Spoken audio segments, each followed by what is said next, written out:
Welcome to the Growth Plus Exit podcast, where owners of privately held middle market companies talk about founding, scaling, and exiting their businesses successfully. Learn how to maximize and monetize your business on your own terms. Let's get started.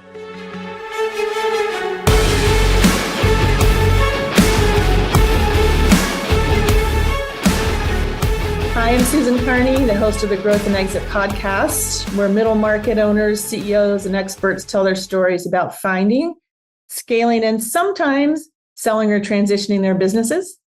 This episode of the podcast is brought to you by Newport. Newport's a team of seasoned business owners and C-suite executives who work with CEOs of private companies to help them build more valuable businesses and exit them on their own terms. You can learn about us at newportllc.com. Today, I'm talking with RJ Blake. RJ is the founder and CEO of the Blake Willson Group, which is a CPA firm focused on leveraging technology to improve financial stewardship for federal defense, civilian, and intelligence sectors. So this is a government contracting agency that's trying to do its best to help the nation spend its money as wisely as possible. RJ himself is a CPA.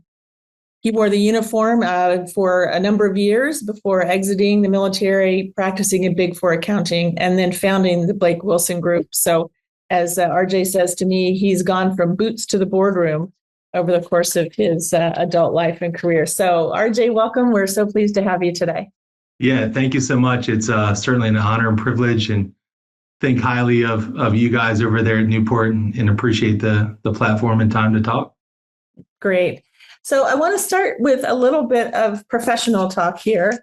Tell me, RJ, a little bit about your career. Are there some threads that kind of run through your career that are important to you? Yeah. I mean, I think the threads really have become our values as an organization. When I think of my professional career, I actually think about it starting in the United States Army.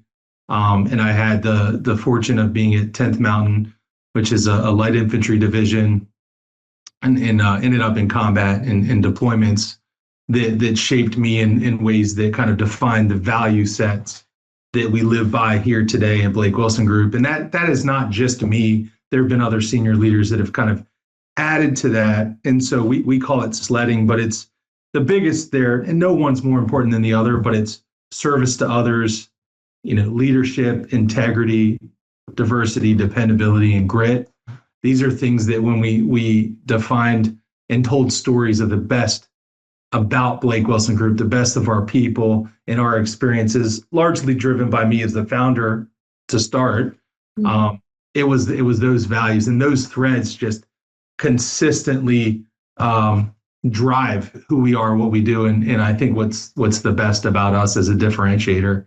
Really those values, and I would say that's kind of the thread. And then we actually evaluate ourselves against those. We hire based on that value set, mm-hmm. And reward people based on that and how they've defined that in their own ways through a kind of performance metric based. Yeah, my experience is that most government contractors, not all of anything in this life, are mission focused. Yes. They view themselves as public servants. Yep. Serving the nation, not by being direct employees, but in other quite valuable ways. And I know the Blake Willson Group is quite mission oriented. Yes. Yeah. So absolutely. I mean, our mission is harness. I think you mentioned earlier in the introduction, which I appreciate. We harness technology to improve financial stewardship for the welfare, that's civilian sector, right? Defense, DoD, and national security. That's the intelligence community. And so the way we do that, and you're exactly right, we have passionate subject matter experts or individuals that, for the most part, come from those sectors. Mm-hmm. So they have deep domain expertise. We have a former comptroller from Joint Special Operations Command, right? He knows the defense community. He also knows, as a comptroller, finance and budget. And then we harness technology, we put that together, and that's how we're able to really do what we do. It starts with people that are passionate about the mission. And those missions differ, right? The mission in the civilian sector, depending on the agency, is a little bit different. But it's all at the end of the day supporting our country. And so it's former, folks, whether they were in civil service or in uniform, we all are based on people that care about service to others, and largely in those three lanes. Yeah, Absolutely. I respect and admire that about you and about your team a great deal. So how did you come to start Blake Willson Group? You were working in Big Four accounting, which is a pretty good place to be. Yeah. It's a very different life as an entrepreneur. How'd you come to make that decision? What made you take a leap, go on your own? Yeah, that's a great question. I like to, somewhat the stars sort of aligned, but it wasn't by mistake. So I think it really traces back to my roots. I can maybe get into that later about how I became an entrepreneur at a very young age. But really, I had an entrepreneurial spirit. And then I think I had the fortune of having some people in my corner that whispered over the shoulder, kind of as a coach, teacher, mentor, while I was in the Big Four, whether they were in other Big Four industries or government contracting or just, they all were entrepreneurs at one point, and they saw that in me and realized that I had leadership experience from the military, in particular in combat where lives matter and things are tough. I had all the tickets from the government in the cleared space. And so there was sort of the whisper on the shoulder, hey, you should consider doing your own thing, going out on your own, hanging a shingle. And then at the same time, being in the Big Four was amazing. It was great. I learned so much. But I think, when you have an entrepreneurial spirit, sometimes that can clash, right? And this is not a finger pointing or mudslinging. A lot of what I've been able to do, I attribute to my experience in the Big Four. It's more about innovation and moving faster and doing things differently that doesn't always work, right? And kind of a lot of the entrepreneurial journey and in spirit there, and thinking I can do it better, faster, for less, or maybe I was just very passionate about the warfighter. And so, long story short, I was in the intelligence community, and there was an opportunity for me to go to another agency, and I was probably one of five. So a little bit of luck here in that I was one of five that had the skill sets, the knowledge, the know-how to go to that agency, and another Big Four had won that away from the company I was currently supporting, and they tried to poach me back. And that conversation turned into a subcontract, long story short. Yep. And so the stars aligned. Right now, the reason I was given that opportunity was because I had also worked at that Big Four previous to where I was at the time. And I worked hard, and I think that came back to serve me well. And they gave me the opportunity. I think there was some trust established, right, with the leaders. Mm-hmm. They knew I'd work hard and get the job done, and they knew I cared about the mission, and that's what they needed, and that agency needed at the time too. So sort of stars aligned and off to the races. As a one-man band, certainly everyone else thought I was crazy, and that I had a great thing going in the Big Four, right? I was at Deloitte at the time, and great thing, right? Great future there. And my wife was pregnant with our second on the way, actually ended up in the NICU, and my wife had emergency surgery. So kind of scary times. And I only had $35 to my name at that point. So non-traditional path, all my savings I saved in my time, 7 years in the Army, I had spent in getting back on my feet and going back to school, getting the CPA, working part-time jobs, living expenses in DC are much higher. So I kind of depleted the savings and thought, why not start a company, right? And I've always lived by this motto of, if not now, when? And if not me, then who? And so it felt right. It lined up, and I had the opportunity from the other Big Four to start as a subcontractor and start building the foundation. That was in April of 2014. So for over 11 years now, I've been on that grind, and it's been exciting. Yeah. Yeah. So when you jumped ship and took that subcontract, did you have a vision for a company, or did you just have a desire to try on your own and you figured it'd work itself out? Yeah, no, absolutely. There was a lot more thought to it. So there was about a year. So I started Blake Willson Group, the LLC, to file the paperwork, and really had thought about this strategically, right? I knew I wouldn't be able to start and win a prime contract, and I would have to start as a subcontractor. But the intent was always to build it to scale, right? To do things better. And I recognized that small businesses are amazing. I think they're the backbone of this country. They account for a lot of the job growth and really help this country be strong, which starts economically. But I wanted to, I'm an all on or all off, build it and go big or don't do it at all kind of person.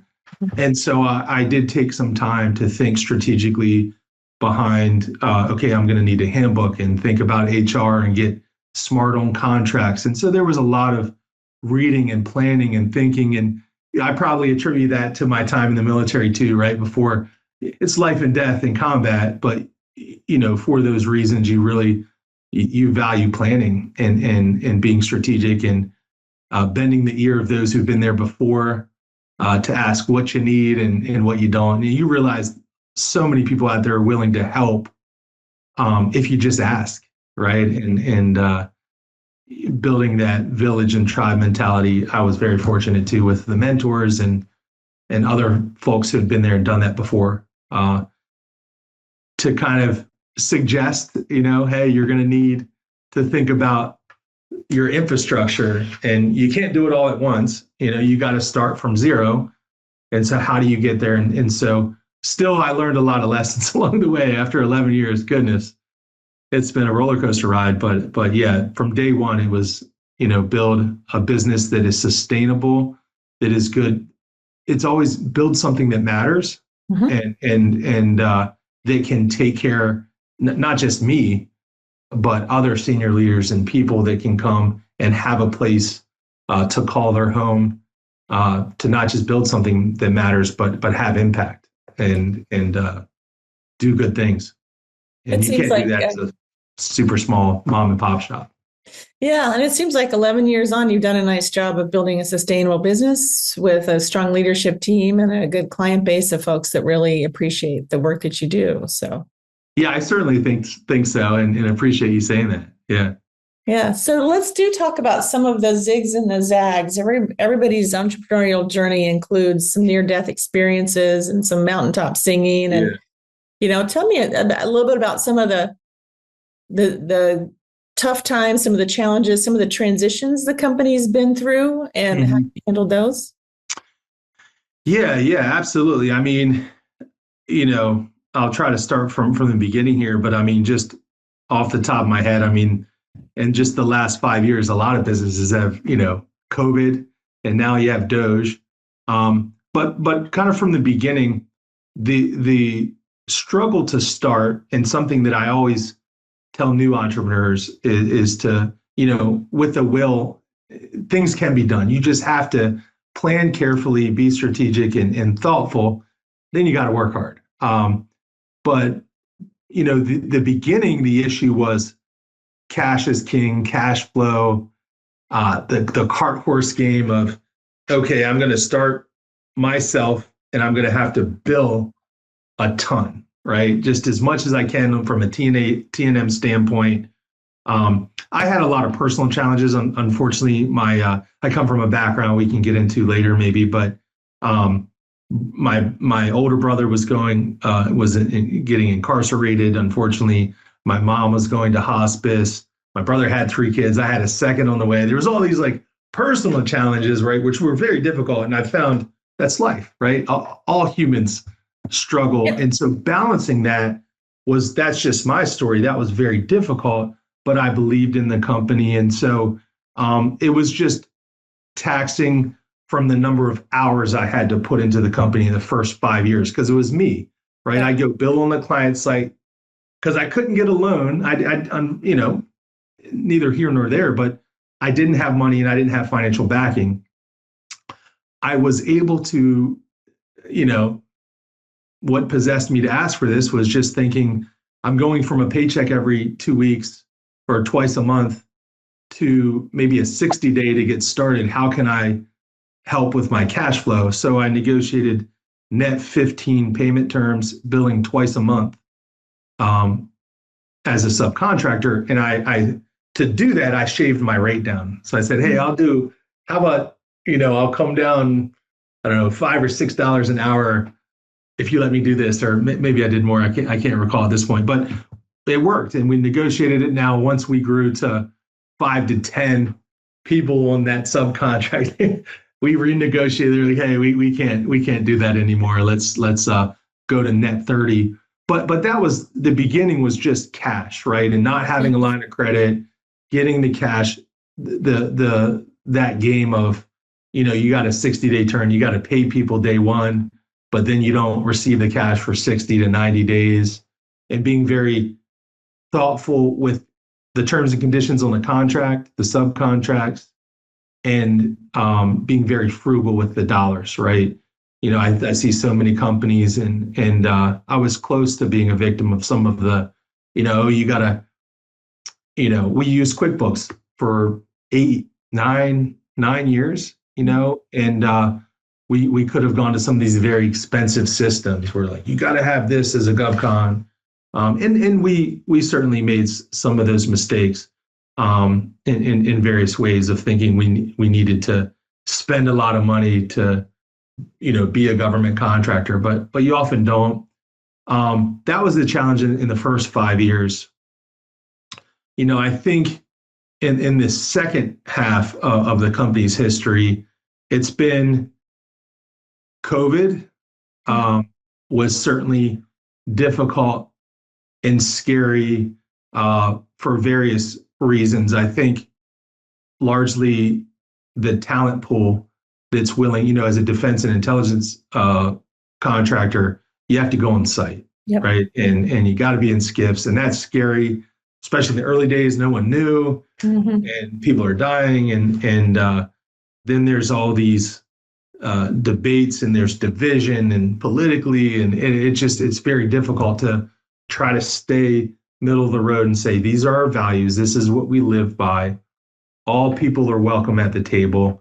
And so it was this challenge, I think, from COVID and even into DOGE, of reminding ourselves that we're driven by our set of values, and we are a community that respects all walks of life, right? I mean, my background and diversity is one of our values. That's not just, people think diversity, they immediately think of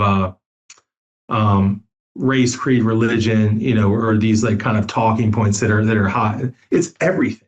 It's literally everything.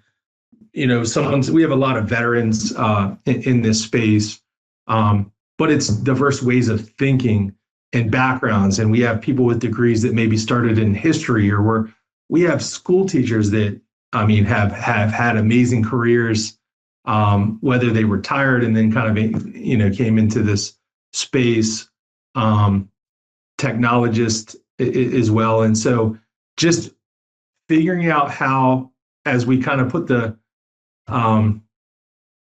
we got more mature in our infrastructure and realized, okay, we need to have a strategy.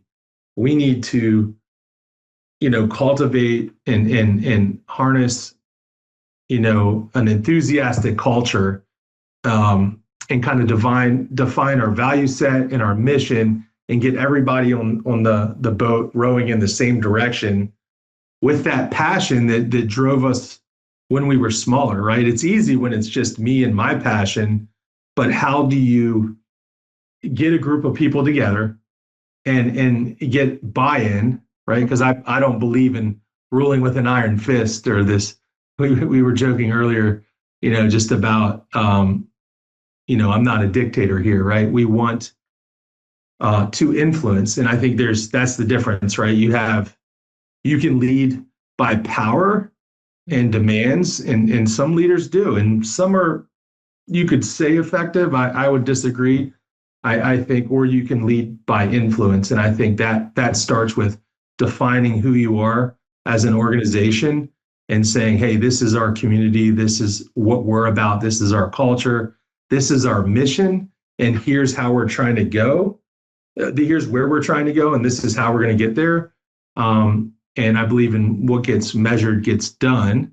And so people have to know along the way, hey, am I succeeding in what I'm doing in my seat on the bus or on the boat in the direction where we're rowing, and rewarding that along the way too. And so I would just say that second half was getting that right was not easy. I understood the concepts, right? And I understood from my time in the military what good and bad leadership look like.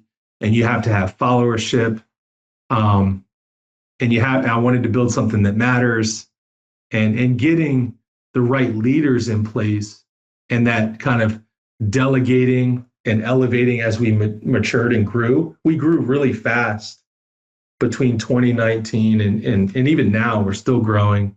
We've been on the Inc. list 7 times in a row now. I guess that 7th one's not official yet, but we'll be on it. And it's hard to grow fast. I mean, growth is expensive. Fast growth is very expensive. And I don't mean that just monetarily. It costs money. You need to make sure your cash is really good. Your lines of credit are bigger than you think you need for that fast growth. And then it's all about the people. I don't care if you're building widgets or you're delivering services. It all boils down to the people and the interactions, and making sure, I don't believe that there's any bad people. There's just the right people for your organization. And so for us, the challenge was getting that right and systemizing it in a way that from beginning to end, we could recruit the right people that for us, we would say they are A players, right? And making sure that was the right culture fit.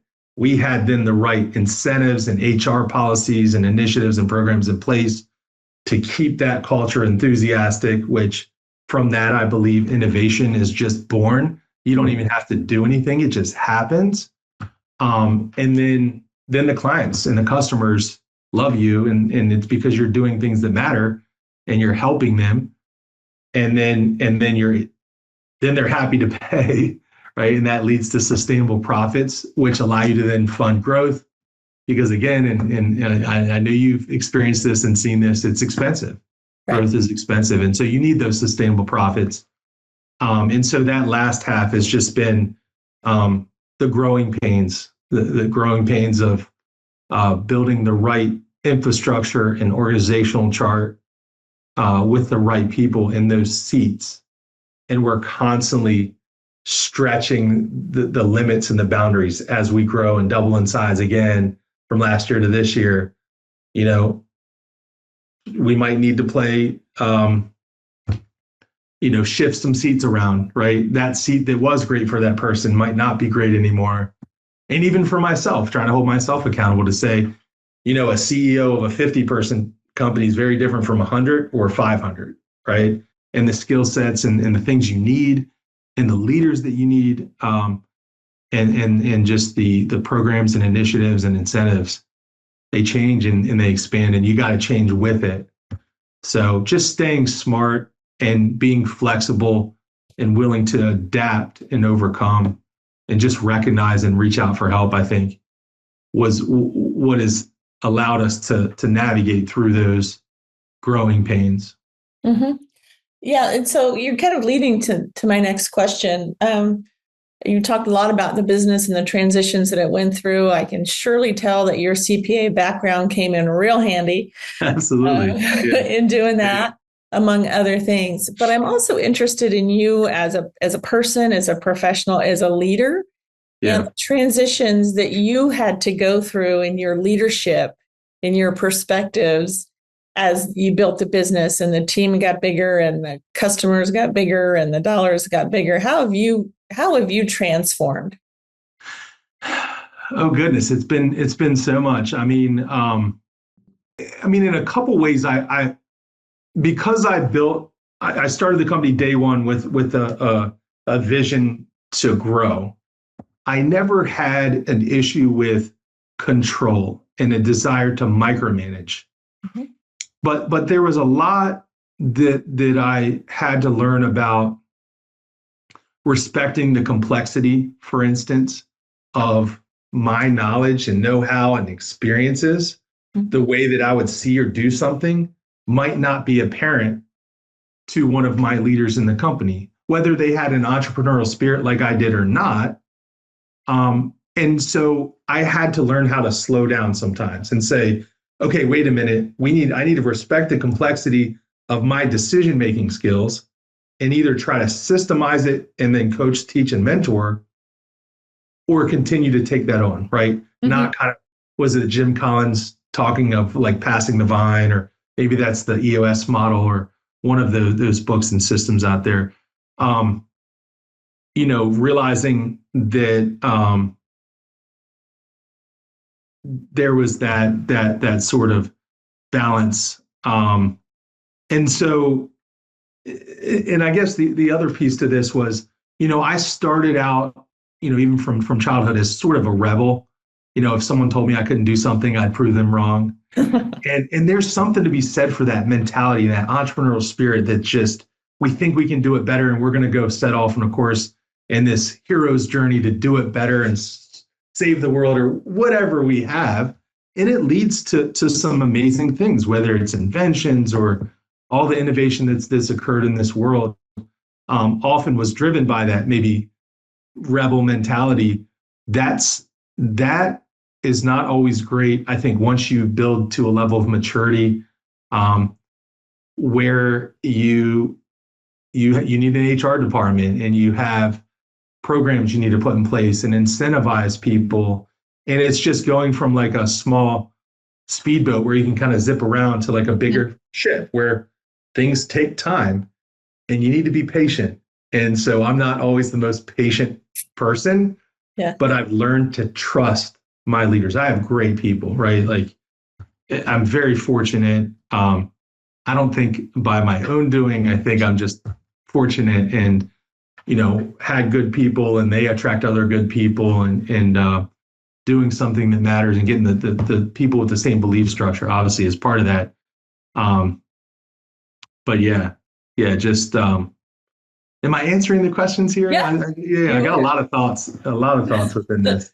Yeah, that's kind of a loaded one. Maybe one day we'll have to have a dinner or a drink and continue to dig into that. That's a rich vein to mine. But let's move on and talk a little bit about you personally. I'm interested in that.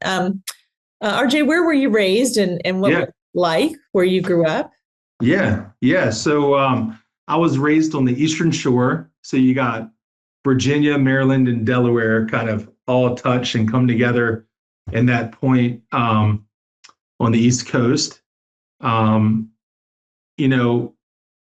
Looking back, some would say I grew up very disadvantaged, below the line of poverty for sure. It was tough, but in a lot of ways, looking back, it wasn't that bad. I think I was fortunate in having, so I grew up a single parent mom. There was a lot of, things I learned later in life.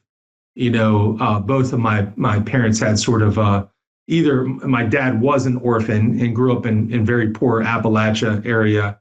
And then my mother had sort of an orphan spirit as well, was on her own at a younger age for the most part. But with that, I think what you get is, at least from my mom, was very resourceful, independent mentality that drove my entrepreneurial spirit at a very young age.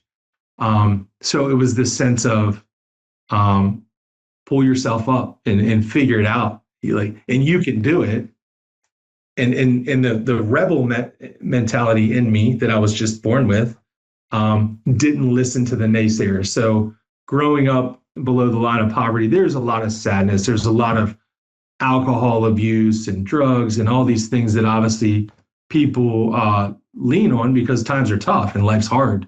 Mm-hmm. I thankfully rebelled against that, didn't go in that path, and found my entrepreneurial spirit by the age of 8, where I think I've told the story many times where I used to cut across, again, as a rebel, maybe a juvenile delinquent partially here, would cut across this golf course and these gentlemen, I thought, were trying to hit me with a golf ball, and it bounced in the pond. And as I kind of taunted them on the other side, I realized they didn't get the ball that went into the pond.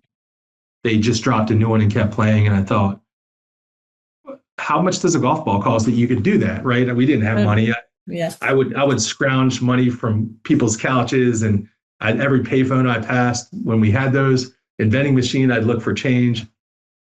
But realized pretty quickly I couldn't do the things that my friends were doing, who maybe had an allowance that my mom couldn't afford to give me. And so that was the first time, long story short, I got to my friend's house and realized we should look into this pond and see how many golf balls there might be. Maybe we could sell them back to the people that probably put them in there to begin with. And we did. We started to sell them. We cleaned them off, put them in empty egg cartons, and sold them back at the clubhouse at the golf course. We got ran off of there eventually, because I don't think they would actually go in there and clean the balls out. We didn't realize that at first. So we had that racket for about 6 months, and then it was on to other things, right? Selling baseball cards, comic books. eBay came around in the 90s, and it was selling cars, and it just got bigger and bigger until I was 18 and joined the Army. But I was hooked in realizing I could provide for myself, right? And how to be resourceful and creative and thoughtful. And my mom used to always say, and this still lives with me every single day, is there is opportunity in adversity. You just have to look for it, right? And so when I look back on my life as a young kid that became an entrepreneur, I didn't feel this way growing up necessarily, but people would say, oh, you had an adverse situation, right? Growing up without running water at times, and heat, and where was my next meal? I still live with some of that scarcity mentality in hard times, but I was always looking for, not accepting that. What can I do about it? Mm-hmm. And then realizing, wow, I could just make money as a young kid, selling bushels of crabs or golf balls or whatever else. And so it gave me this sense of confidence and a sense of agency and independence that, my future was not predetermined based on how I was born, right? And I could do something about it. And to this day, I really care about at-risk youth. I was one. Fortunately, lost my brother to that. He did not have the rebel mentality I had, and later passed from drug overdose and things like that, which is unfortunate. But there is hope, and I grew up with that, certainly, and am proud and feel very fortunate that I had that upbringing. And then by 18, it was off to the Army Reserves at first, went into electrical engineering, and then 9/11 happened, and that changed the course of my life dramatically. And then I went active duty, ended up at 10th Mountain, which is a light infantry division, as a scout, doing reconnaissance for a larger brigade. And that was just tough, right? We lost our commander, a lot of notable events and things that they now teach in West Point. And there's been movies and books written about our time out there at this point. But I got then at that point to learn about who I was as a human on this earth, and really thinking about, what am I going to do with my life if I were to survive, right? And then I did survive, thankfully. Some bumps and bruises, but it's interesting. I've been through a lot of near-death experiences, unfortunately, and I like to say I've never met a non-believer in a higher power in a foxhole. And so at a time when I thought I was going to die, mm-hmm. we were getting overrun. We didn't even have a base. It was just 17 of us in these makeshift foxholes. And we were doing observation on the border of Pakistan and Afghanistan. And I thought for sure I was running low on ammo. This is it, going to die. And I made a promise that if I was able to live through that, I would dedicate my life to doing good things. I didn't know what that meant, and I didn't care what it meant. I will do it, right? Yep. And made that promise to God. And then I lived, right? And accounting found me as I was getting out. I ended up I went to an officer program, and because of some bumps and bruises, they were not going to commission me. So I went the medical discharge route, and was faced with, I thought I was going to do 20 years in the military. Now I'm back to, reality of what will I do with my life? And on accounting, I took accounting 101 course. The professor took interest. It was like, hey, you're an accountant. And I thought those were fighting words. How dare you call me an accountant? Aren't those like nerds that just sit in the basement somewhere and do stuff? And I had no clue that there's an entire industry and that accounting is pretty fun and cool. And I was good at it. And so then that was off to the professional career in the Big Four and whatnot. So, that was kind of my upbringing, and a few bumps and bruises along the way, but I think gave me a good perspective to think positively and focus on the things I can control. And again, it's back to building something that matters. Mm-hmm. And if not now, then when, and if not me, then who. That was kind of the theme for joining the military, and then building a company that we have today as well. Thanks for sharing that. That's an inspirational story. I think another thing it sounds like you got from your upbringing is scrappy, which is always helpful as an entrepreneur, right? You can't have all the things. You just got to, get some chewing gum and baling wire and somebody with another finger, and you got to just pull it together. And you got to muscle through it sometimes. And there's so, honestly, if I had to do this over again, I don't think I could. It's there's no rest for the weary. It is very difficult to start a business. I'm very thankful that we are where we are, and it was not of my effort alone, right? This is not a one-man band. I started that way, sure, but it takes a village. It takes a village for sure, and it is not easy. Especially, it's never easy. The challenges just become different. They look different. They are different. Sometimes they get a little scarier as the dollars get bigger, but it is certainly not easy, and you need to have people in your corner and just a good attitude and mentality, and no expectations. You're just, it can't be about money, right? You can't, I'm going to go build a business so I can be a CEO and be rich. Maybe that works. I don't think it does, and that would be, if that's how you're going about it, that's going to be a tough ride. So. Yeah, I think you're right. So last question, any advice you would give, particularly to first-time entrepreneurs, but to all entrepreneurs, what lessons have you learned that you don't want anybody else to have to learn? If I were to give advice to those that are thinking about starting a company or are in their earlier journey of starting and not yet maybe built for scale, if that's what they're going for and what we've done, I think it's really pausing to think about the future. It's hard to do that when maybe you're just starting out as a 1 or 2 person show, or you have a bright idea and you want to change the world, but I think it's really important, and something I learned later in life is, understanding what you want in the end. Are you going to build for scale? Are you going to have a lifestyle company? There are some financial motivators within that. Obviously, you're taking risk, and there should be a reward and an exchange there. But thinking about the future is a good thing. And I think too often, and maybe I did this, thankfully I did it. I've done it at this point, right? And understanding also the capital markets, they're going to be your competitors at some point or another.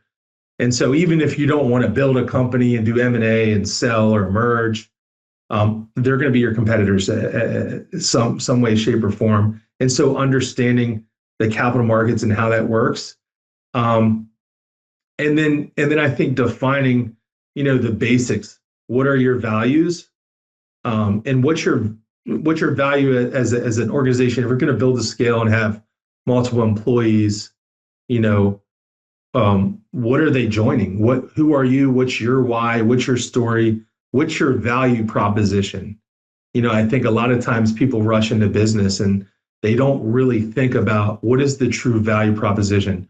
Why is someone going to choose you, whether you're a subcontractor or a prime or you build and sell widgets? There's probably always someone else that also does it. Why would they choose you? And thinking about that, crafting that narrative, and then living and breathing it, and I think we've done some amazing things on the technology front to kind of technify our financial management space. We have an entire innovation lab with technologists. We just started an amazing internship program. We have 4 amazing college aged individuals between undergrad and grad levels that are building some really cool stuff. And that's all because we determined early on that our value proposition, we're not going to go toe to toe with the big companies and say, well, I guess our rates are better. I guess our people are better. I believe they are, right? Mm-hmm. But what is that hook? Like, what is the true value proposition that's going to differentiate us? And so knowing that in our space, 80% of the workforce reached retirement age in 2019, I very quickly understood, we're going to have a workforce labor shortage here. We have got to force multiply through technology enablement. AI-enabled technology is our big thing right now, and then moving towards that Gen AI to agentic AI is the plan. We've got to do that, right? So it's thinking early on. It's going to take you a while to get there, right?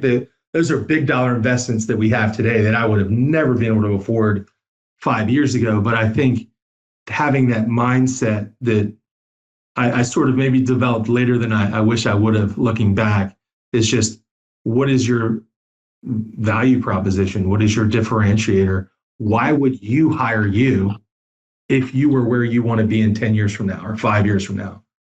Build to be that and be something that matters. Maybe you're a low-cost provider. Okay, then be that, right? Maybe you're some disruptor or some revolutionary technology. Great, be that. But know who you are and what you want to be, and then go be that. That's great. I love that answer.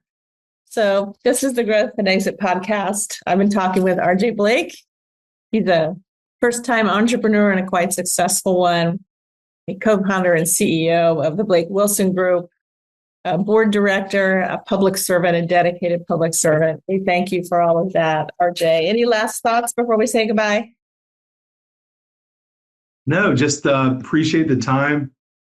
I love business, the entrepreneurial spirit. I always root for small business. I obviously root for America.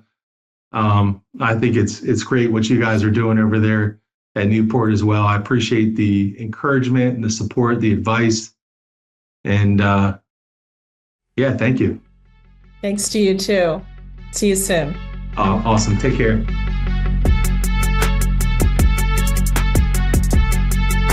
Thank you for listening to the Growth Plus Exit podcast, sponsored by Newport, a unique national business advisory firm. If you enjoyed this show, be sure to share, like, and subscribe for future episodes.